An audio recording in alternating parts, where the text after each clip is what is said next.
Today I'm going to be doing a quick review on the Kenwood DRV-A301W Dash Cam. So let's check it out.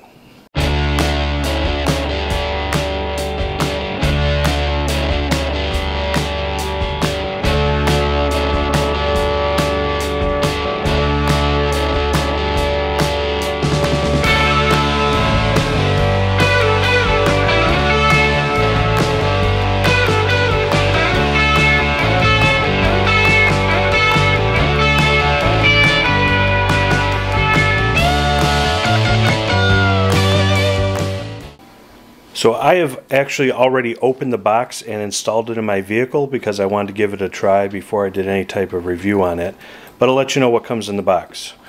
First of all, we have the data cable that you can plug into the camera and transfer over to your computer for a video editor, which I'll show you later.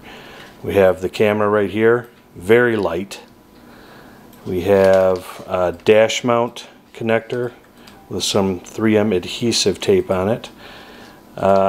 We have some cable connectors. This, if you're running your cable, you can tape it down to your dash or wherever you're installing it to. And we have a suction cup mount, which is the mount I used on my vehicle. And this little rectangle here is where the camera mounts to. You can see the pins in there match up to the pins here, and there's a very strong magnet on the camera, so when you put it in, it's sure to stick. And that's how it works. You can stick it on your dash or whatever there. And there's a power cord here. The power cord is actually already installed in my vehicle, and we'll show you that later too. But that's where the power would plug into. And this is where you can do the data transfer with the data cable. And you can also plug your power supply into there too, in case that works better for whichever way you route. Okay, so now we're in my vehicle. As you can see, I have mine mounted right under the rear view mirror on the windshield. And what I did with the power supply wire is I hit it and then ran it to the power in the vehicle, just because I don't like the wires flopping around. But it gives you a good straight ahead view, good camera angle. Like I showed you on the inside, that's where the power supply hooks up to on the magnet, and then you can just pop that off. It's easier with two hands. Pop that off and the camera comes off, and that's what the base looks like there. Now if you want it to hold it on, like I said, it's a very strong magnet, so you just kind of put it in front of it and it holds on, and then just push it down to click it in, and then get your adjustment set. In mine, when I'm sitting, it's right under my rear view mirror, so the screen is partially obstructed, but the camera itself is not obstructing my view at all, which I like, and it's kind of out of the way, so it's not really noticeable. Okay, so this is the screen that you'll see when the camera's on and it's recording. This is how much record time you have left. I do want to mention that the camera did come with a 16 gigabyte micro SD card that you put in, right on this side there. That's where that goes. I did upgrade mine. I believe I have a 32 in there now, just to give me a little bit more space. But you got your record time left. That's your GPS indicator. It's searching for satellites now. Obviously we are inside, so we're not going to get any satellites. This is showing you have power. This is showing the microphone is off. If that red line wasn't there, I don't know how well you can see that. If that red line isn't there, that means you are recording the audio. The camera will record audio as well. This is the current time and current date. Then we'll move into the menu itself. And you hit the menu button right up here, and to scroll down you have these arrow keys here. You also have a power key and an exclamation mark, which I'll show you what that is. So you can adjust the film resolution. You scroll down, you click the record button, which is OK. You can record in 1080 30 frames a second or 720 60 frames a second. And then we hit menu to go back. Video length, this is how long the actual videos will be in your card. So if you download it onto your computer, each video will be 5 minutes long. You can change that between 1 minute, 3 minutes, and 5 minutes. I'm using 5 on mine. Exposure, you can adjust the exposure on it. I just keep mine preset plus minus 0. Parking mode sensor, that is if you can buy another sensor. I don't know too much about that, but you can buy it, and when you leave the camera hooked up, if there's any like hard impact on your vehicle, it'll start recording, so you can see that. The G sensor is on, and that'll show you your different G forces, whether it be braking, accelerating. And GPS is on. Speed units, we have it in miles per hour.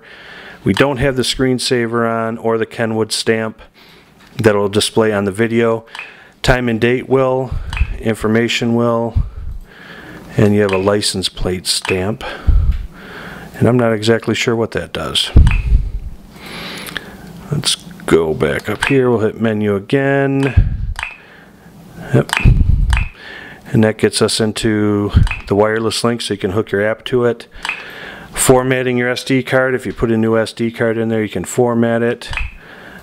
Sounds, there'll be a startup sound. The clicking sound you're hearing as I'm scrolling through, and power down sound.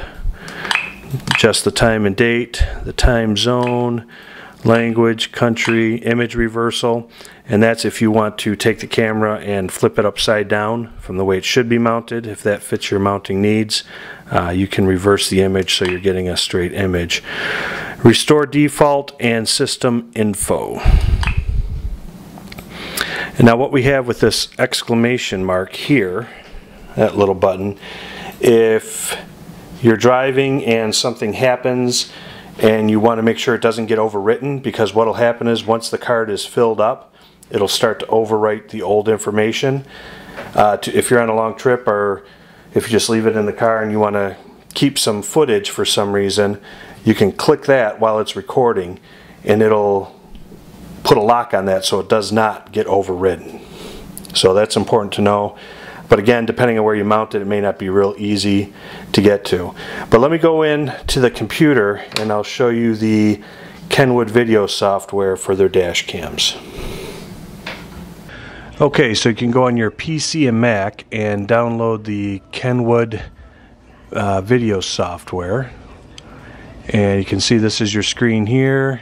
You have your live view of the camera, and then you have map. That's interactive, shows where you're going. Down here you've got your speed that you're currently going, all of the G's, your time, latitude, longitude, compass, average speed, and max speed. So this is a pretty good setup. Let me hit play, and that's what it looks like as you're driving. And you can see on the other screen, it's showing you on the map, real time, the route you're driving. So it's pretty cool because you can get the live view from the camera, also the map view, and all of that information below. You can see down here you have the date, the time, those are all the G sensors down here, your current speed, current location right down here, all the same stuff you can get here. But if you don't use the Kenwood software, you still have all that information on the screen if you're just using like a media player or something. You can speed it up, and then again, you see your tracking on the map, matching with the camera view. So it's a really good program, really easy to use.